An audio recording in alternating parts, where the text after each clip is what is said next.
Breakfast meetings are not usually on the agenda of carers, let me tell you.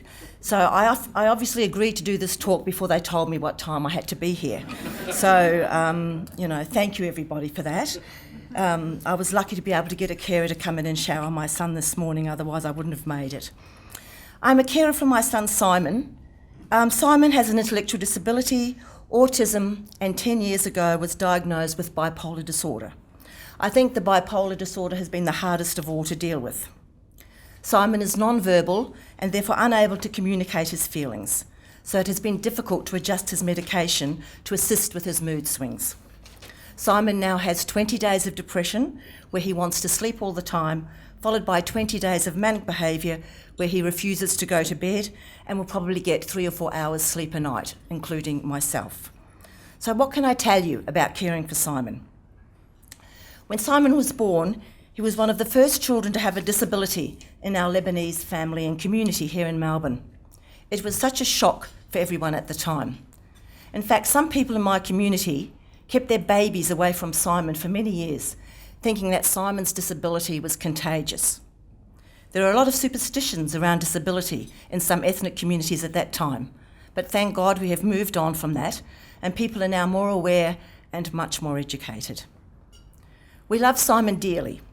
He is cared for and loved by his extended family and friends. However, for me, his main carer, it is sometimes a day-to-day struggle. Simon was toilet trained by the age of 12. I had been trying to toilet train him from the age of 3, so it took 9 years to get to this stage of his development. Since being diagnosed with bipolar disorder, unfortunately, Simon has reverted to becoming incontinent at night and is also having frequent accidents as well during the day. He does wear napkins at night, but I am resisting putting him in pads during the day at this stage. Being autistic, I know that once I put a pad on him during the day, Simon will get very comfortable and refuse to go to the toilet again. I have been very lucky in that until Simon was diagnosed with bipolar disorder, I was able to work full-time as a community development worker and social worker with newly arrived migrants, refugees and asylum seekers. Simon has been attending day centres, and I have been blessed with having a mother assisting me whenever I need her to share in the care of Simon. For example, school holidays, program-free days, Christmas holidays, and of course on the many, many occasions when Simon was sick in hospital or at home and I had exhausted my sick leave and my holiday leave. However, my mother is now 85 and becoming frail, so now I'm also caring for her with much pleasure, as our former speakers have said, because I can never make up to her for the assistance she has given me over the last 42 years of Simon's life. So what are the pros and cons of being a carer? Well, you just can't pop off with a girlfriend to Lygon Street, Carlton for a coffee. Any outing requires careful planning and organising. An in-house carer needs to be booked if husband is not available, often book days in advance, and of course you want the same carers who are used to Simon and understand his behaviours. As for overseas holidays, that requires major planning, stress, arguing and begging for respite from DHS for a couple of weeks. By the time you organise yourself and your son with medication, clothing, napkins, emergency supplies, money for his day placement, money for his taxi and the respite centre, you are so exhausted you go on your holiday and immediately become sick with bronchitis. This has happened on the 5 holidays I have taken in my whole life. Simon, of course, gets very bored at home. Despite the many things we have bought him over the years that we hope will interest him, he is only interested in photos. He has over 300 photo albums filled with photos that I have taken over the years because I know they give him much pleasure.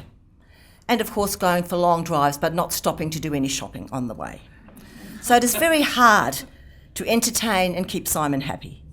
He also likes very, very loud music, and I fear this is the reason I have lost lots of neighbours over the years.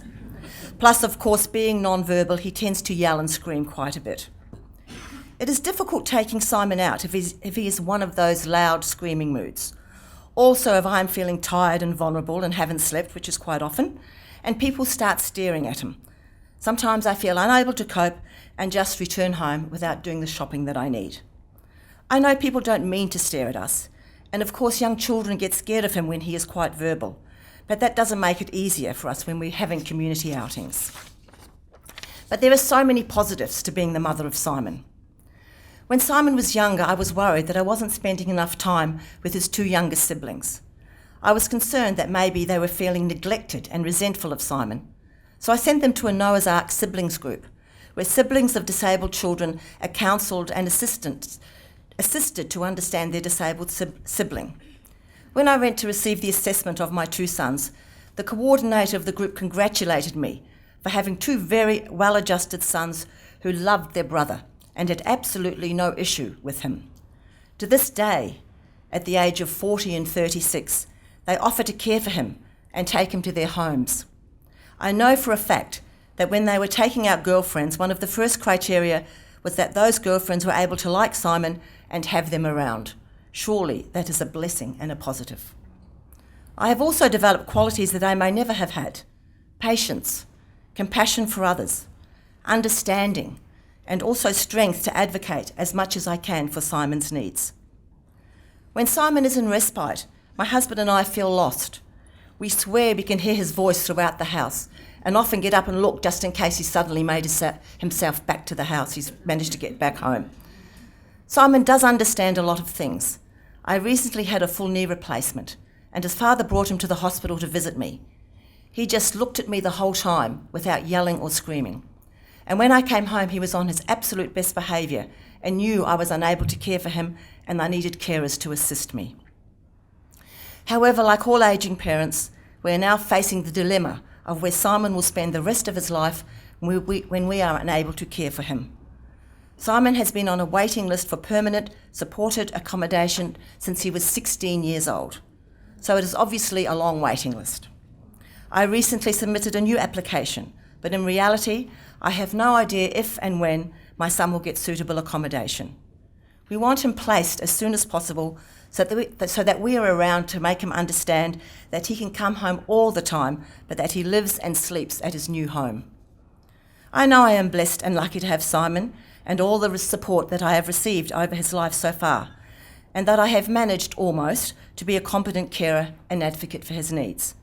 I must also admit that it is difficult to advocate for yourself and your needs. I'm a wonderful advocate for my clients, refugees and asylum seekers, but when it comes to myself and my son, I feel too emotionally attached and often need assistance to express our needs to service providers.